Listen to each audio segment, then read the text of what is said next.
উদ্দেশ্যটা আমাদের লাইভ আসা, সেটা হচ্ছে যে ভাইয়া কোনো এম্বাসিতে ইন্টারভিউ দিতে হয়নি।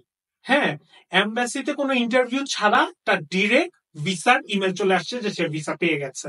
তো এইটাই একটা খুশির খবর, যার কারণে আমাদের লাইফটা আসা আজকে। তো ভাই আপনি যদি একটু আমাকে বলতেন যে আপনি আপনার ফাইল এম্বাসিতে কবে সাবমিট করে বায়োমেট্রিক দিয়েছেন? আমি আমার ফাইল সাবমিট করি 4 জুনে। 4 জুন। হ্যাঁ, আর আমার ডিসাইডেশন আসে 11 জুনে।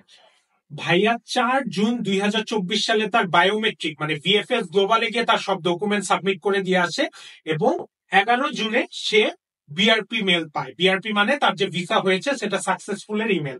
তো মাত্র 6 দিনে ভাইয়া ভিসার ইমেল পেয়ে গেছে। আপনার কি এম্বাসিতে কোনো ইন্টারভিউ হয়েছিল? না, কোনো ইন্টারভিউ হয়নি। উইদাউট ইন্টারভিউ আমি ভিসা পাইছি। তার মানে আপনি 4 তারিখে কাগজ জমা দিয়ে আসার পর আপনার আর কোনো মেইল আসে নাই, ডিরেক্ট একবারে ইমেল আসছে, তারপর আপনি এই যে ভিসা কালেক্ট করে নিয়ে এসেছেন। যদি শর্টলি বলতেন যে আপনার মানে আপনার রিভিউটা কি, হ্যাঁ মানে আপনার আমাদের বিষয় বা আপনার ওভারঅল প্রসেসটাতে জুন মাসের জন্য এত তাড়াতাড়ি হয়ে গেল, এটাকে আপনি বিলিভ মানে ভাবছিলেন হবে বা কি?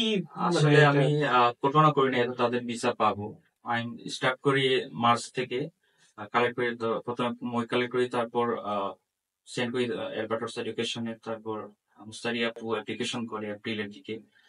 দেন আমি অফার লেটার পাই আলহামদুলিল্লাহ 24 এপ্রিলে। দেন আমি আমার যে ইনিশিয়াল যে টিউশন ফি এটা পে করি। 28 তারিখে আমার আনকন্ডিশনাল অফার লেটার আসে। তো ওভারঅল আলবার্টাস এডুকেশন, ফারদিন ভাইয়া, মুস্তারিয়া আপু এবং সবাই আমাকে অল সাপোর্ট দিছে।